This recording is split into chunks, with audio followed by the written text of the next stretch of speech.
So I have the privilege of giving the Devo this week, and I'm gonna start off. You just gotta bear with me for a second, because it's gonna lead up to some of the main points real quick. So it starts off with a little story, and recently at school, I had given some speeches and stuff about what it means to stand for the flag and why we stand for the flag, because there was controversy with it, and because of this.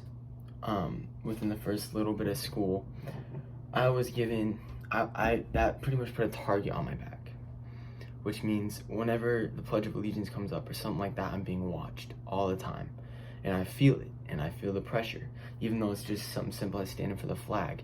If I forget or be disrespectful in any way, then I'm gonna be attacked by people, which it's a target, and that's what happens when you stand up for something you believe in, right? So there was one day, and I had both my AirPods in, and I was deep in my work and had my computer on, and I'm in the corner of the classroom doing what I need to be doing, and I had music blasting because I just like to tune everything out when I'm working. And they turned on the video where they do the Pledge of Allegiance, and I didn't know, we weren't told or anything.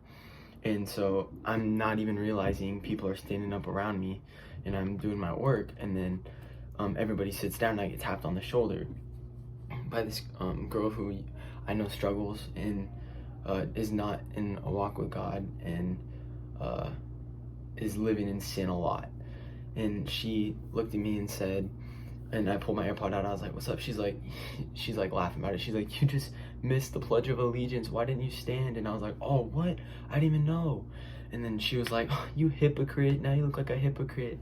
That's messed up. Like now people think you're a fake and stuff." And I was just like, wow. And I kind of thought for a second. And this is leading into now what I was explaining, how as Christians, we're being watched. As Christians, when you stand up for what you believe in, we have a target on our back, especially in this day and age.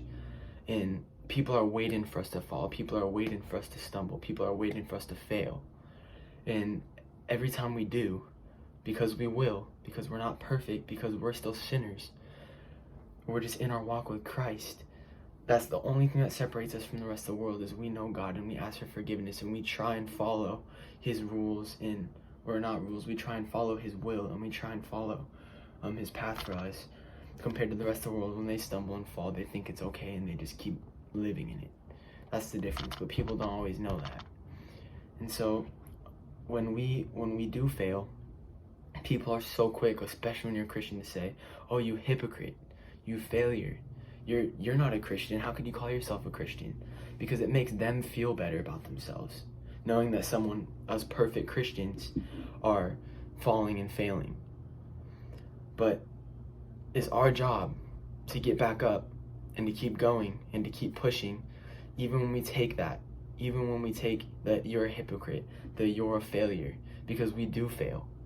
And by you getting back up and continuing to try your walk with Christ and draw closer to Christ, whatever it is, that speaks even more volumes to the people that are watching, because you are being watched. As Christians, you are being watched. And same thing, I still stand for the flag every single time afterwards, and that speaks volumes too. After I forgot that one time because I was so engaged in my work, which nobody else knew I was doing, right? No one else knew that I was engaged in work. They just thought I was ignoring it. And so I have a verse, Proverbs 24:16 and 17, and it says, "A righteous person may fall 7 times, but he gets up again. However, in a disaster, wicked people fall." 17 says, "Do not be happy when your enemies fall, and do not feel glad when he stumbles." And then 18 continues to say, "The Lord will see it, he won't like it, and he will turn his anger away from that person." So pretty much what they're saying in this verse is, when we fall, it says when we fall 7 times. What it's really saying is we could fall 7 times 7, like it says, forgiveness 7 times 7. Just no matter how many times we fall and stumble, because we're not perfect, God will always, make sure you get back up, make sure you keep pushing. God sees that, God forgives that, and that speaks volumes to people who are watching. And then it continues to say, However, in disaster, wicked people fall. People that aren't living for Christ, they like it when we fall because to them, it makes them feel better about themselves. When really what they need to feel better about themselves is Jesus. They need to come to that. But they don't fully understand that yet. So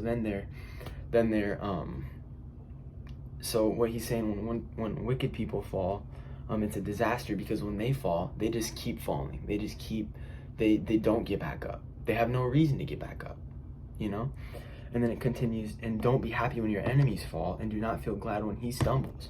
So even when people that are harassing you, or people that are calling you hypocrites, people that are making you feel bad about yourself for making a mistake, when they fall and they make the mistakes, even when it's the same mistake, they're still watching you. And by you, instead of doing the same things that they did to you, calling them hypocrites, criticizing them, instead you hold out your hand and you help them up, which Jesus does for us when we fall. And we strive to be like Jesus every day. And by us reaching out our hands, picking them up, saying it's okay, that's us being like Jesus, and they'll see the light of Jesus in you.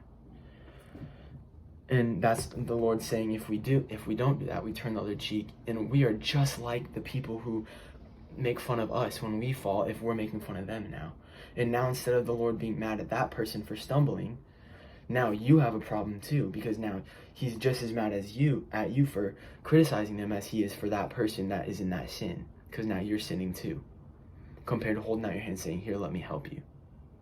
So it all falls under love your enemies, and especially nowadays, us Christians stand out like crazy. And so we are always being watched. And that's the main thing.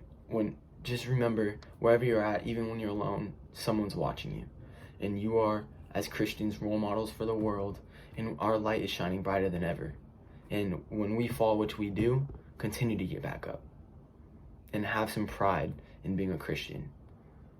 And have the humility to say, I did mess up, but my God is better than this. My God is better than my mistakes. So just make it a great rest of your week. I hope this touched some of you guys.